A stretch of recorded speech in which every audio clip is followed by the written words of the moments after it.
Amigos, buenos días, bienvenidos a 24 horas, son las 7 de la mañana, hoy es 21 de mayo, 21 de abril. Bienvenidos, tenemos importante información para ustedes. Hola Belén, ¿cómo estás? Hola Milton, ¿cómo estás, amigos? Muy buenos días. Hoy ya no hace un frío que quema, hoy hace un frío que muerde. Un frío que muerde. Sí, el frío muerde. Así que salgan bien abrigados si sí, están aquí. Hay asfalto mojado en algunas zonas de la ciudad, tenga cuidado. Y bueno, empecemos el día con el análisis de siempre lo que pasa en la Asamblea Nacional, lo que pasa con los habeas corpus. Vamos a conversar más adelante con Ismael Quintana, abogado constitucionalista. Ayer justamente el gobierno de los pioneros obtuvo un habeas corpus parcial. ¿Qué significa eso? Nos lo va a explicar el doctor Quintana. Y también tendremos en nuestras entrevistas a la asambleísta Ana Belén Cordero del movimiento Creo para analizar toda la situación que atraviesa la Asamblea Nacional y también la expectativa que hoy se genera por la reunión que mantendrá el ministro de Gobierno con los jefes de las bancadas legislativas. Para buscar de alguna manera destrabar lo que está ocurriendo, la relación entre Ejecutivo y Legislativo, pero lo que pasa adentro de la Asamblea Nacional también está complicado porque no hay las firmas, no hay el apoyo para la autoconvocatoria, no hay la forma de conformar la comisión ad hoc y la Asamblea Nacional todavía sigue inmovilizada después de 2 meses en la pugna entre Yori versus todo el mundo prácticamente. Y hasta ayer se consiguieron, Milton, 89 firmas para esta intención de autoconvocarse que han tenido los asambleístas, especialmente de UNES y el Partido Social Cristiano. Les faltaron 3 para conseguir las 92 que son necesarias para esta autoconvocatoria y finalmente poder conformar esta comisión evaluadora con fines de destitución a la presidenta Guadalupe Yori. Sin embargo, algunos jefes de bancada señalaron que si bien hubo asambleístas que firmaron por este documento, posteriormente les iban a solicitar que retiren esas firmas porque esa no era la posición de la bancada y todo esto sigue generando ese conflicto al interior del legislativo que no permite que exista una producción legislativa precisamente de tantas leyes que se requieren. ¿Quiénes son los asambleístas o cuáles son los bloques que respaldan a la presidenta Guadalupe Yori? Bueno, básicamente el BAN, la bancada oficialista, y algunos miembros del fraccionado Pachacuti. También hay fracciones en la Izquierda Democrática. Ya vamos a hablar de eso, pero sigamos conversando, sigamos revisando lo que pasó ayer en la Asamblea con este intento de autoconvocarse. Únicos 2 asambleístas que firmaron ya enviaron una carta retirando la firma, que se dio un mal mensaje por parte de quienes estaban recogiendo las firmas. Aseveraban de que yo había dicho que nos íbamos a autoconvocar. Y les hemos pedido a los compañeros que retiren esa firma. Esperamos que lo hagan. ¿Cuántos son? 5 asambleístas. Esperamos que lo hagan en bien de la unidad del bloque. Bueno, hoy hay una reunión convocada por el ministro de Gobierno, Francisco Jiménez, con los jefes de bancadas. Van todos excepto Pachacuti. Pachacuti dice, tenemos que ir con algo en concreto, con alguna propuesta en concreto. El correísmo pidió, en cambio, la presencia de los medios de comunicación para que sea pública la reunión. Desde el Ministerio de Gobierno se ha dicho desde un inicio que la reunión va a ser pública, va a contar con medios de comunicación. A ver qué sale de ahí. A las 10 de la mañana está previsto que se lleve a cabo este encuentro con los 4 jefes de bancada que sí han decidido acudir. Será en el despacho del ministro de Gobierno. Y ya ayer Milton señalaba, por ejemplo, el jefe de la bancada del Partido Social Cristiano, el asambleísta Esteban Torres, que pedirán al gobierno que den explicaciones de por qué continúan sosteniendo a la presidenta Yori en el cargo y lo mismo solicitará que se explique UNES, quienes han dicho que es solamente la bancada del BAN quienes sostienen a la presidenta pese a todas las situaciones que se han visto en el legislativo. Veamos lo que han dicho. No solo fuimos recibidos, le llevamos a la sede de Pachacuti y nos reunimos desde las 7 de la noche hasta la 1 de la mañana. Y le hemos dicho a la presidenta, usted tiene que dar paso a lo que está sucediendo en la Asamblea, el planteamiento de la Comisión. No tenemos nada que temer, no tenemos nada que avanzar. Y le hemos sido claro, no estamos de acuerdo con las medidas cautelares, no estamos de acuerdo con que la justicia venga a decir qué tenemos que hacer en la Asamblea Nacional. La crisis de esta Asamblea, este momento solo le ayuda al gobierno. Y por eso el gobierno tendrá, y yo les voy a decir mañana, que explicarnos por qué sostienen a la presidenta Yori. Es pedirle de manera frontal que deje de apoyar a la presidenta Guadalupe Yori. Y los conflictos que hay en la Asamblea también lo hay al interior de las propias bancadas. Izquierda Democrática ayer decidió separar de sus filas a la asambleísta Johanna Moreira por lo que ellos dicen han sido sus últimas actuaciones que no han estado en concordancia con lo que piensa o con lo que cree el partido. Y con esto, Milton, se genera un inconveniente, pues recordemos que también separaron ya de sus filas hace algunos días al asambleísta Alejandro Jaramillo, por lo que quedarían solamente con 13 asambleístas y con eso ellos ya no pueden ser bancadas. ¿Qué podría pasar entonces en el CAL, en donde si no tienen... Solo bloque. Solo bloque, pero ellos tienen en el CAL una representación. Perderían esa y es Johanna Moreira, justamente la representante, Johanna ¿no? Moreira y también Yesenia Guamaní, pero no se sabe, tendríamos que consultar pero qué podría Guamaní pasar. es representante no de la Izquierda Democrática, sino por ser vicepresidenta.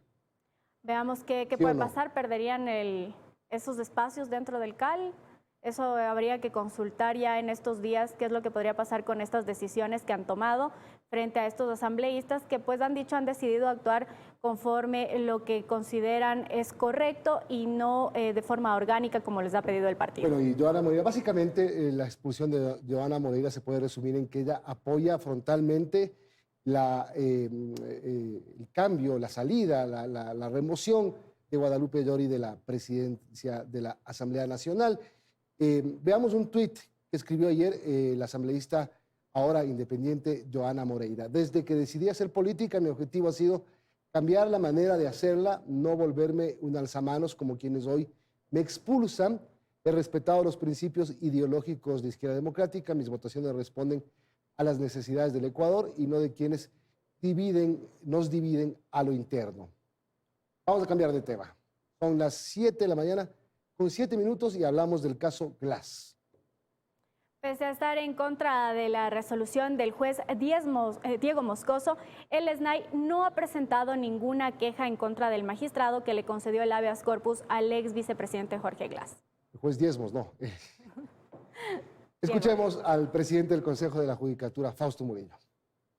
Necesitamos la denuncia y necesitamos la declaratoria jurisdiccional previa del órgano superior. Ese pedido nosotros no hemos recibido hasta este momento ninguna denuncia disciplinaria en contra del referido juez Moscoso. Esto es lo importante que sepa el país. En el recurso de apelación, quien se siente agraviado, en este caso el SNAI, deberá, a más de los fundamentos de la apelación, solicitar al juez superior, en este caso a los jueces de la sala de la Corte Provincial de Santa Elena, que califique la actuación del juez, si es que así lo pide el SNAI.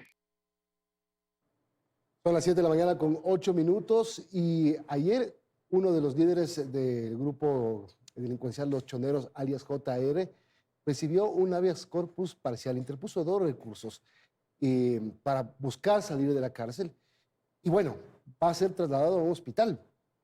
Sí, Milton, o sea, su defensa ha dicho que padece varias enfermedades, entre ellas diabetes, cirrosis, entre otras, y que por eso entonces solicitaban este habeas corpus que fue concedido de forma parcial.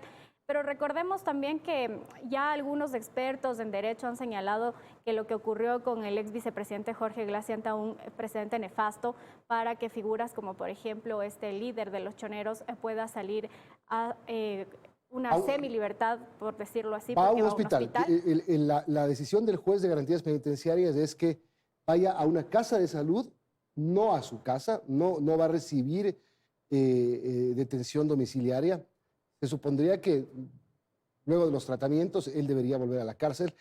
El fallo de este juez se dio luego de que la defensa presentó un informe médico que argumentaba todo lo que Belén acaba de describir, todas las enfermedades que él tiene, y va a ser trasladado hasta el hospital Abel Gilbert Pontón de Guayaquil. Y ya más adelante vamos a tener un contacto con nuestra reportera Catalina García, a ver si es que ya fue efectivamente trasladado hasta esa casa de salud. Escuchemos lo que ha dicho el ministro del Interior, Patricio Carrillo. Claro, porque hay una tema. preocupación del gobierno por el uso, y lo que muchos creen es el abuso de los recursos constitucionales, entre ellos los habeas corpus. Ayer se pronunció el ministro del Interior. Parece que ya hay un abuso de las medidas jurisdiccionales. Al SNAI se le ha dado las alertas para que en estas audiencias ejerzan la acción del gobierno y evitar que exista esta discriminación en cuanto al otorgamiento de habeas corpus.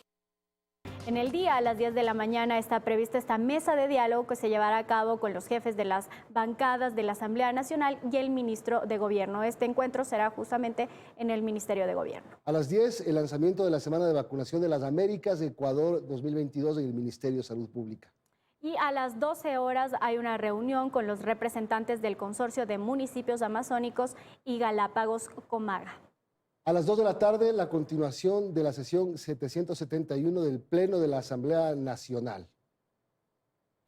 Así es, cobertura, Milton. No, hoy no. Hoy voy a faltar a la Asamblea Nacional, pero Jimena Garzón posesionó al nuevo gerente del Hospital Francisco de Icaza Bustamante, quien dijo que se encargará de ejercer un control estricto para garantizar que todos los medicamentos que les sean recetados a los pacientes sean oportunamente entregados. Claro, recordemos que en días pasados hubo una polémica por la supuesta suspensión de cirugías que luego fue desmentida en el Hospital Francisco de Icaza Bustamante. Lo cierto es que faltaban insumos, faltaban medicinas, por eso se había dicho que se suspenden las cirugías. En todo caso, lo que espera el gobierno, lo que espera la ministra de Salud es que con esta nueva autoridad posesionada se puedan solucionar los problemas en este hospital, el Francisco de Icaza Bustamante. Escuchemos a la ministra. En el momento, el abastecimiento de medicamentos está en 42% y de dispositivos médicos del 41%. Si bien ha mejorado, no es suficiente. No es por falta de recursos. Nosotros tenemos el presupuesto para poder abastecer a este hospital. Necesitamos gente comprometida, que vengan a hacer lo que deben hacer, administrar, gerenciar un hospital. Por eso es que nosotros hemos cambiado autoridades. Es imposible que se pare un servicio por falta de un medicamento, por falta de un día de un medicamento. Las veces que sea necesario, muestre los documentos donde se evidencien las compras de medicamentos y de insumos médicos realizadas, que se demuestre cómo este hospital se está abasteciendo. Y el director del ISPOL, del Instituto Ecuatoriano de Seguridad Social de la Policía, el coronel Renato González, quiere recuperar 4.7 millones de dólares de inmediato, por eso entregó al DECEVALE una orden judicial para ello. Así es, acudió justamente hasta las oficinas para que se ejecute esta orden. Veamos el siguiente reportaje. La recuperación de los fondos de la Seguridad Social de la Policía avanza. Este miércoles el titular del ISPOL, Renato González, viajó desde la capital a Guayaquil para en persona solicitarle al depósito centralizado de valores de DECEVALE que devuelva a la institución lo que la justicia le ha ordenado. Proceda a la entrega inmediata de 4.7 millones de dólares que le corresponden a la Seguridad Social Policial. Caso contrario, también haremos las acciones judiciales que esto corresponde, porque si no cumplen esta orden caen en desacato. González no estuvo solo. Lo acompañó el comandante general de la Policía de la Zona 8, Víctor Zárate. Esperamos que se cumpla de manera inmediata para de esa manera precautelar todos los intereses de los servidores policiales. Han pasado 2 años ya desde que estalló el escándalo. En Estados Unidos, el exgerente del DECEVALE, Luis Álvarez, se ha convertido en una de las piezas claves que ha ayudado a desenredar un esquema de corrupción que lucró de los fondos del ISPOL a través de inversiones fraudulentas. En ese país el caso avanza a paso firme. En Ecuador a la fecha no hay ni una sola sentencia. En paralelo, González y el fiscal del caso, César Suárez, afrontan sendos procesos de investigación. Al fiscal que ha llevado de buena forma estas investigaciones, al doctor César Suárez, ha abierto un sumario administrativo de oficio. El director general del ISPOL mañana tendrá una audiencia de juzgamiento. Mañana puede acabarse mi carrera por un supuesto aludido por un mensaje de Twitter. Así de incomprensible es nuestro sistema procesal ecuatoriano. Cerca de una veintena de investigaciones por diferentes delitos relacionados con el caso ISPOL se han abierto en el país. Apenas 6 de ellas han superado la fase de instrucción fiscal. A la fecha se han recuperado aproximadamente 20 millones de dólares, de los 700 millones que a decir de la institución se utilizaron en negocios irregulares. En las próximas semanas se aspira a recuperar 240 millones de dólares más, que hoy se encuentran como bonos de deuda interna en el Banco Central. En Guayaquil, Carlos Acoto, 24 horas. Y ahora vamos a ver las consecuencias que deja el invierno. El desbordamiento del río Burgay la noche de este miércoles provocó la inundación de decenas de viviendas en varios sectores. San Cristóbal, La Victoria, El Descanso, en los límites de las provincias de La Suay y Cañar, son las zonas más afectadas. Varias familias, lastimosamente, Milton, han quedado damnificadas. El invierno no da tregua en la zona austral del país. La noche de este miércoles, decenas de viviendas resultaron inundadas en los sectores de La Victoria, San Cristóbal y El Descanso, en los límites de las provincias de Azuay y Cañar. Esto debido al desbordamiento del río Burgay. La creciente sorprendió a todos. Varias familias se quedaron atrapadas. Personal del Cuerpo de Bomberos de Cuenca con vehículos anfibios rescataron a varias personas. El agua entró rapidísimo, no hubo tiempo de sacar los carros, absolutamente nada de eso. ¿Se quedaron atrapados? Sí, se quedaron atrapados. Se tuvo que evacuar porque esa es la única situación que pudimos hacer. Se activó 4 estaciones de bomberos. Esta zona es una de las más afectadas por las inundaciones. Desde este punto han tenido que ser evacuadas las familias. La gente se resistía a perderlo todo. Algunos electrodomésticos, ropa, enseres e incluso animales de corral fueron rescatados. El agua en algunos lugares superó el metro de altura. En tanto río arriba en la ciudad de Azogues, varios puentes resultaron afectados. Por todo esto, su alcalde no descarta declarar la emergencia en la ciudad. El uso de recursos económicos, la contratación inmediatamente de consultorías en 6 puntos este momento afectados acá en el Cantón Azogues, para inmediatamente proceder a la construcción de lo que se nos recomiende técnicamente, sean muros de gaviones, muros de escolleras, hormigón simple, en fin, pero para darle seguridad obviamente a las zonas que han sido afectadas. En las provincias de Azuay y Cañar, Iván Rodríguez, 24 horas. Al menos 6 militares murieron y más de 5 resultaron heridos en el noreste de Colombia por un ataque con explosivos atribuidos a supuestos narcotraficantes al mando del capo, que hoy está recluido, Otoniel. El ejército informó que a la medianoche del martes, unidades de la 4ª Brigada fueron atacadas con explosivos cuando efectuaban un desplazamiento en el municipio de Frontino, en el departamento de Antioquia. Las tropas en el terreno continúan en la búsqueda de uno de los soldados. El general Juvenal Díaz responsabilizó del ataque al Clan del Golfo, la banda narco más poderosa del país. Bien, volvemos al tema nacional y hablar de alias JL, el PPL que ha obtenido hospital por cárcel mediante un recurso de habeas corpus. Catalina García está en el hospital Abel Gilbert para darnos detalles, si es que ya fue trasladado, ya se produjo este traslado. Catalina, ¿estás ahí?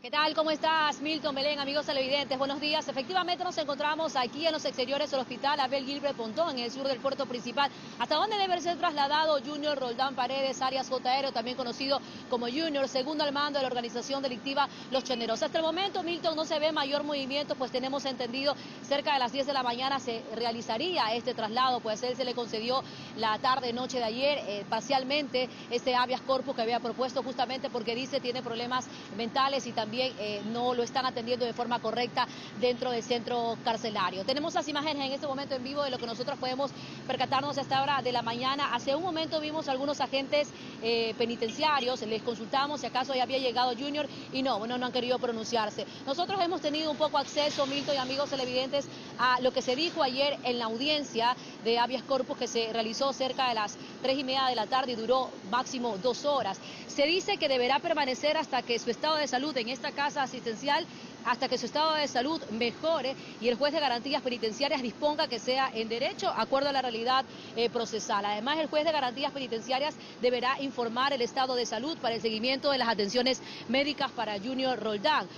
Se tiene previsto el traslado, como te decía, cerca de las 10 de la mañana. Aún no nos confirman que está aquí dentro.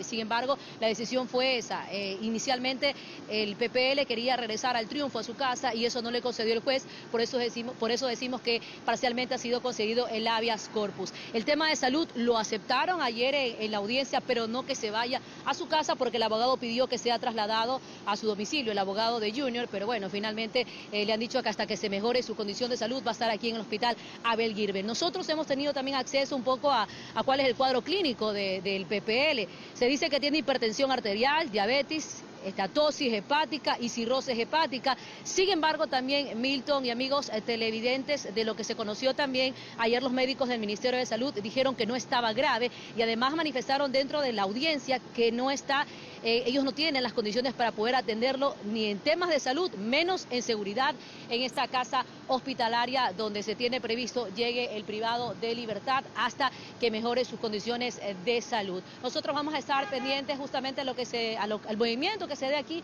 en los exteriores de este hospital ubicado en el sur del puerto principal. Antes de darte paso también manifestarte que dentro de la audiencia el SNAI no apeló la decisión que dio el juez de darle esta medida parcialmente concedida concedida el habeas corpus que había propuesto JR, Junior Roldán Paredes, porque supuestamente tiene problemas de salud y no está siendo atendido de forma correcta dentro de la cárcel regional. A la casa no se va a estar aquí en esta casa hospitalaria donde se tiene previsto también, según la comunicación que nos ha enviado la Policía Nacional, un resguardo policial bastante fuerte, porque en este hospital hay bastantes personas obviamente que llegan y están dentro de la casa hospitalaria y es un sector también del suroeste del puerto principal un tanto conflictivo. Es cuanto puedo informar hasta esta hora de la mañana. Milton, Belén, amigos televidentes, que tengan muy buenos días. Gracias, Catalina, buenos días. Y a propósito, hay un pronunciamiento de la presidenta de la Corte Provincial de Justicia de Guayas, María Fabiola Gallardo, en referencia al habeas corpus parcial concedido a Junior Roldán, alias JR, el líder de la banda Los Choneros. Es indignante el abuso de habeas corpus y acciones de protección, lo que está generando una respuesta nefasta de impunidad ante la sociedad. El comunicado continúa señalando que respalda totalmente el pedido de la Corte Nacional para que la Corte Constitucional emita jurisprudencia al respecto y además dice que es urgente que la Asamblea Nacional emprenda una reforma inmediata a la Ley Orgánica de Garantías Jurisdiccionales en cuanto al procedimiento de estas garantías. 7:29, vamos a hacer una pausa y volvemos para comenzar. 7:31, saludamos a la asambleísta Ana Belén Cordero, miembro del bloque oficialista, creo, y de la bancada BAN. Asambleísta, gracias por acompañarnos, buenos días. La asamblea sigue inmovilizada en medio de esta pugna y ustedes son parte de la defensa de Guadalupe Llori, queriendo o sin querer, evidenciándola o no dan paso, por ejemplo, para la autoconvocatoria. También son responsables de esta inmovilización legislativa. Mire, Milton, yo creo que hemos sido bastante claros que nosotros estamos a favor de una evaluación de autoridades, de Guadalupe Llori y de los miembros del CAL, pero siempre dentro de la ley. Este movimiento de evaluar a las autoridades no surge ahora, surge hace mucho más de un mes, cuando se quería evaluar a las autoridades. ¿Qué dijo el Procurador General del Estado en una opinión consultiva? Que tenía que presentarse una denuncia para que los denunciados o para que los evaluados puedan defenderse dentro de un debido proceso. Este no es un procedimiento como lo establecía la Ley Orgánica de la Función Legislativa anterior cuando se destituyó a José Serrano. Entonces, recién hace 10 días se presentó una denuncia, tanto contra Guadalupe Llori como contra los miembros del CAL. Hecha esta denuncia y planteada esta denuncia, que dicho sea de paso, la denuncia que plantea el asambleísta Esteban Torres contra Guadalupe Llori no tiene el reconocimiento de firmas. Muchos me dirán, bueno, pero es una formalidad, es una leguleyada. Por el apellido dice usted además. Sí, por el segundo apellido finalmente cuando hace el alcance. Pero el CAL la autorizó, la aprobó. El CAL la autorizó dentro de una sesión nula o presuntamente nula. Se apela a la presidencia de la sesión en ese momento. ¿Por qué? Porque Guadalupe Llori decide poner el tema de los informes y de las denuncias no en el primer punto, sino en el tercer punto. Y por eso le apelan a la presidencia. Por eso es que nuestra colega asambleísta y miembro del CAL, Natalia Arias, se levanta y no forma parte de esta sesión, porque es una sesión nula. Pero ustedes están propiciando también este problema, respaldando a Llori. Una de las muestras de respaldo o de algún acuerdo entre Creo y Guadalupe Llori es que ella denuncia a los miembros del CAL, excepto a Natalia Arias. Porque Natalia Arias no participó de esa sesión, con lo cual no validó el calificar esa denuncia que a todas luces no era legal porque no tenía el reconocimiento de firmas adecuado. Pero más allá de esa discusión que muchos televidentes podrán decir, bueno, son leguleyadas o son meros trámites. Lo que está de fondo es evaluar autoridades dentro de un procedimiento legal. La comisión, por ejemplo. ¿Cuál es el procedimiento legal? Todos quieren crear la comisión, pero no pueden. Por ejemplo, quieren crear la comisión. Entonces tiene que haber un nuevo pleno con unos nuevos puntos de orden del día donde se ponga la denuncia, por ejemplo, del asambleísta Esteban Torres.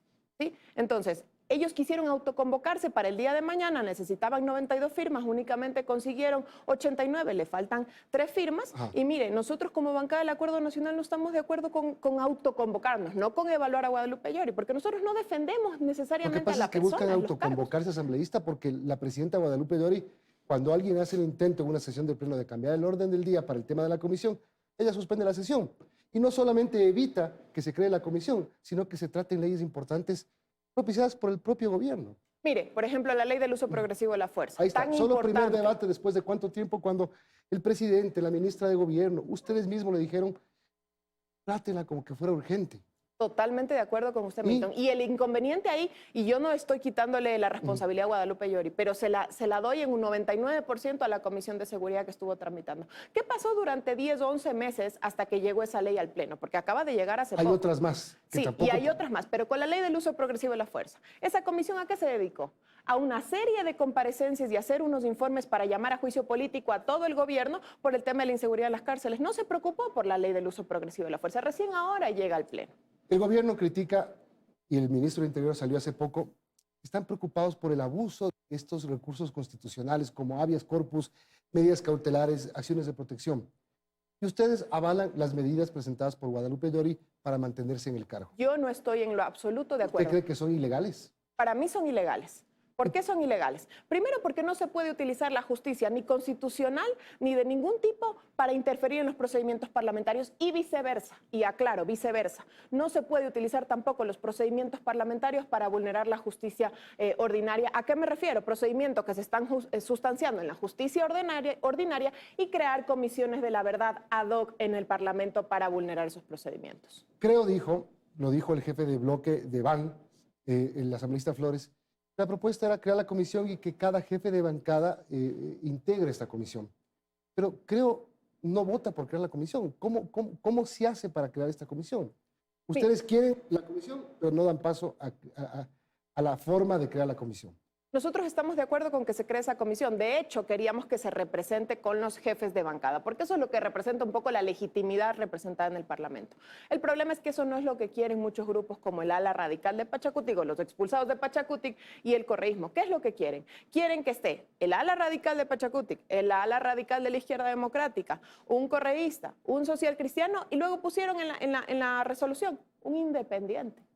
Entonces, ¿dónde están dejando a la bancada del Acuerdo Nacional, a la bancada del gobierno? En ningún lado. ¿Por qué no les conviene o no les interesa? Ahora, ¿ustedes están de acuerdo en que Guadalupe Llori se mantenga en la presidencia después de todo lo que está pasando?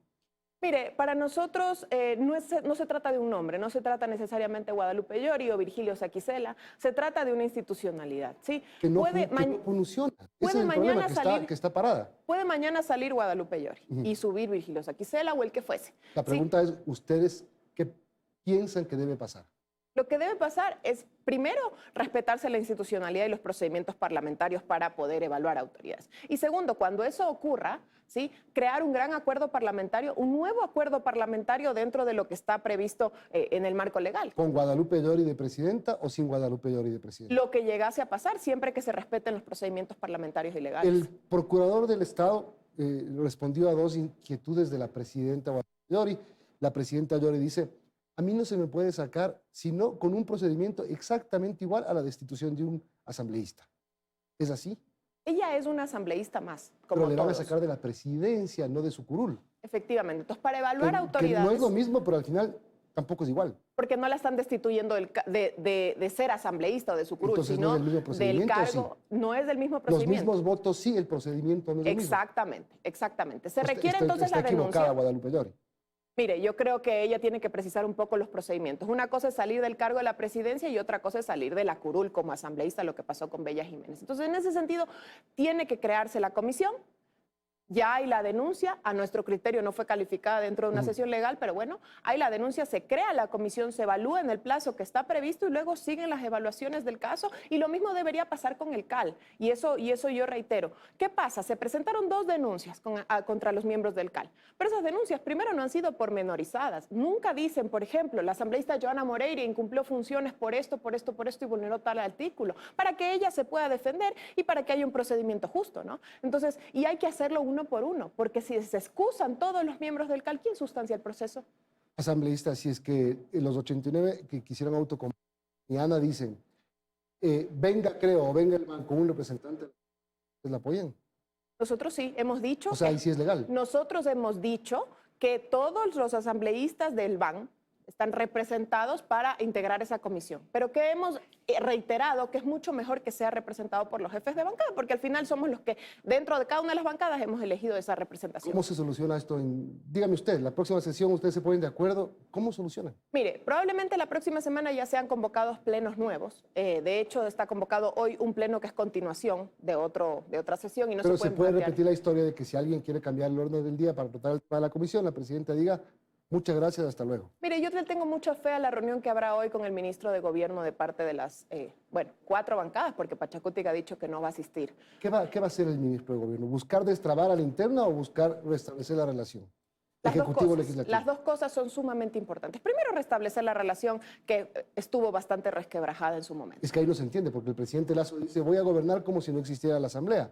Y al día siguiente vengan a reunirse. El presidente Lasso lo que dijo es que él va a gobernar y a dedicarse a crear las condiciones necesarias para el empleo. Como si no existiera la Asamblea. Pero es que quien tiene que trabajar en esa relación con la Asamblea es el ministro de Gobierno. Claro, se dio cuenta de que no puede gobernar sin Asamblea. Ahora tiene un ministro de Gobierno de la casa propio y de adentro que va a trabajar por ese restablecimiento, pero también trabajar por el restablecimiento de las relaciones adentro. Porque si va a darse esta evaluación y si se va a dar estas comisiones, tiene que hacérselo en un ambiente de paz. No puede ser, como usted menciona, Milton, que alguien quiera cambiar el orden del día y entonces tenga que entrar los policías y tenga que haber suspensiones y se apague la luz. Yo no apoyo eso y no estoy de acuerdo, ¿no? Ahora, entonces, ¿usted cree que el inicio del destrabamiento interno de la Asamblea empieza hoy en el Ministerio de Gobierno? Yo le tengo mucha fe a la reunión el día de hoy y yo lamento que Pachacútic no quiera asistir a esta reunión. Hasta el correísmo fue. Marcela Holguín el correísmo dijo ha confirmado su reunión. Que vayan los medios. Ya, los medios van a estar ahí de ley. Bueno, me alegro que sea pública. El Pachacútic ha decidido no ir, ofrecer? seguramente será por la reunión que tuvo Rafael Lucero con Correa en México, ¿no?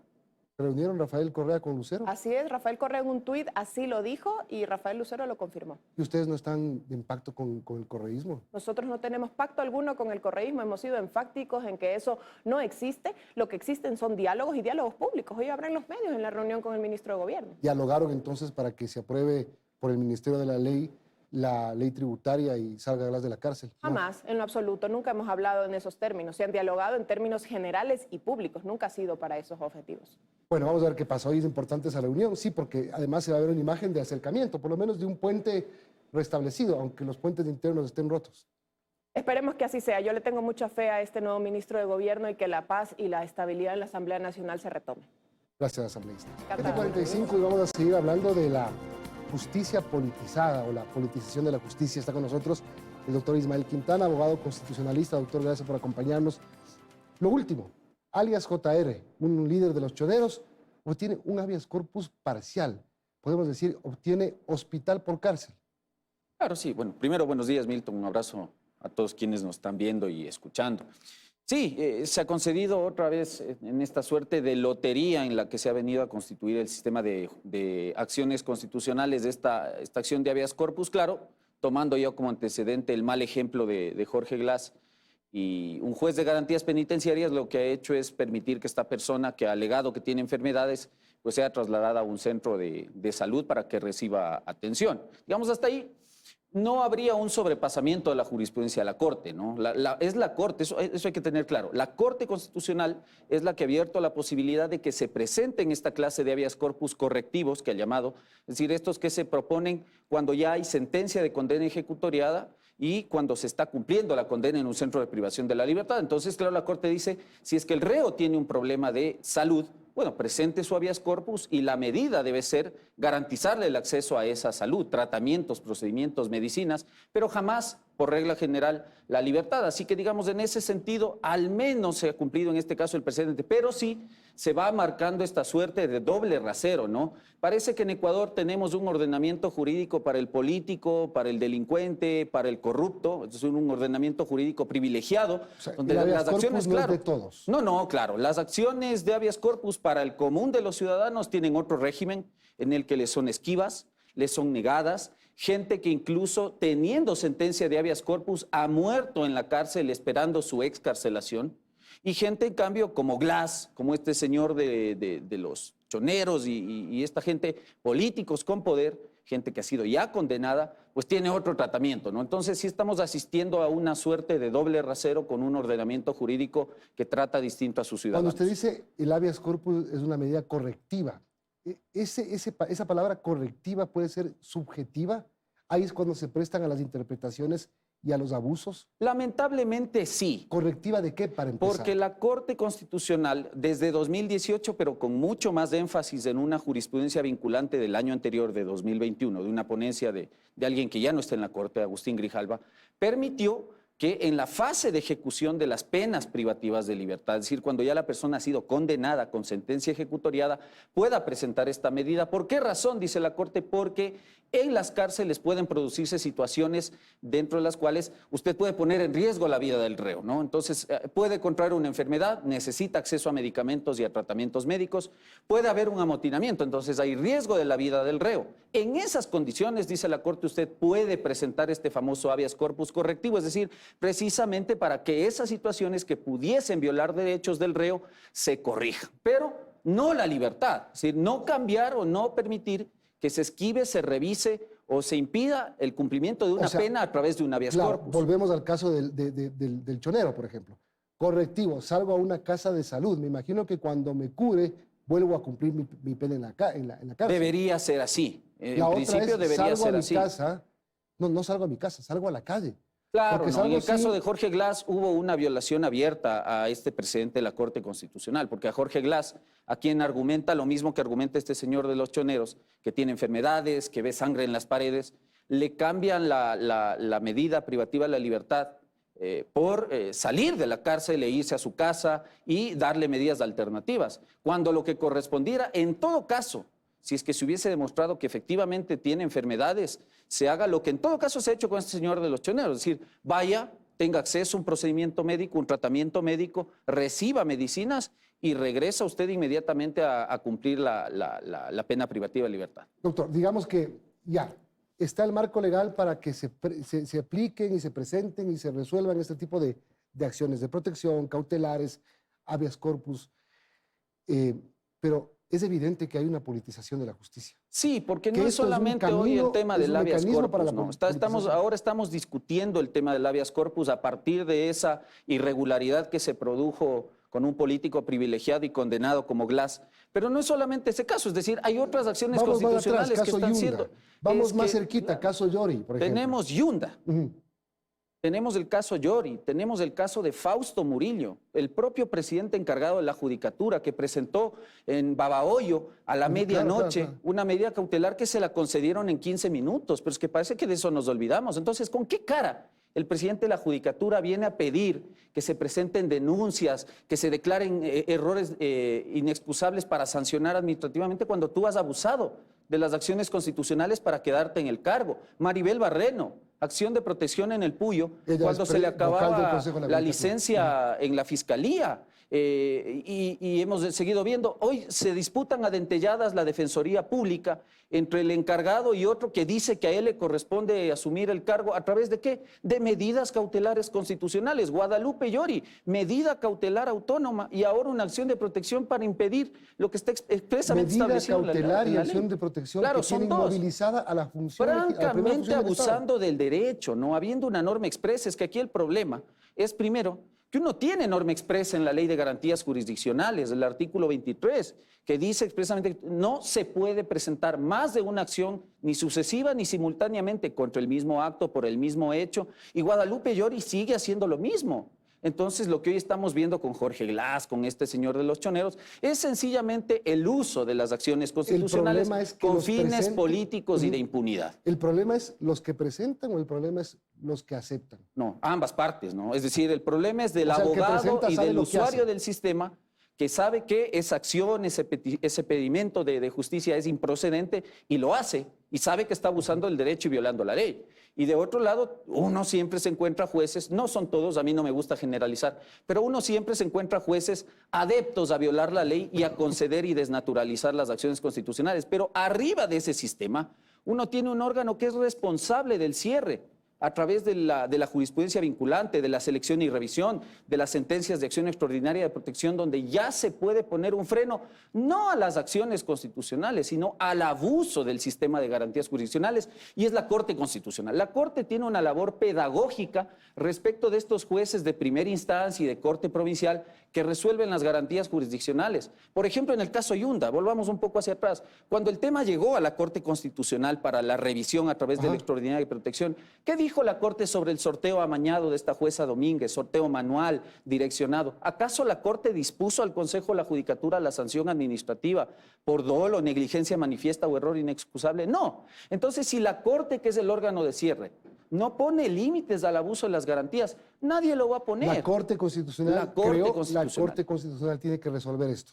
Naturalmente, porque todos estos casos de Yori, de Yunda, de los choneros, de Glass, de Barreno, de Murillo, todos estos temas finalmente llegan a la Corte Constitucional para que la Corte seleccione los casos, los revise y dicte precedentes vinculantes. Y por eso yo ahí le doy la razón al presidente de la Corte Nacional de Justicia que dice, bueno, la Corte tiene, la Constitucional, una labor fundamental a la hora de desarrollar la jurisprudencia, pensando en las normas y no en la ideología de los jueces. El problema es que en la Corte Constitucional nosotros tenemos en muchos casos, no todos, activistas con toga. Es decir, gente que traslada el pensamiento personal que tiene a los fallos. Y le hablo puntualmente del tema del habeas corpus de Jorge Glass y los choneros.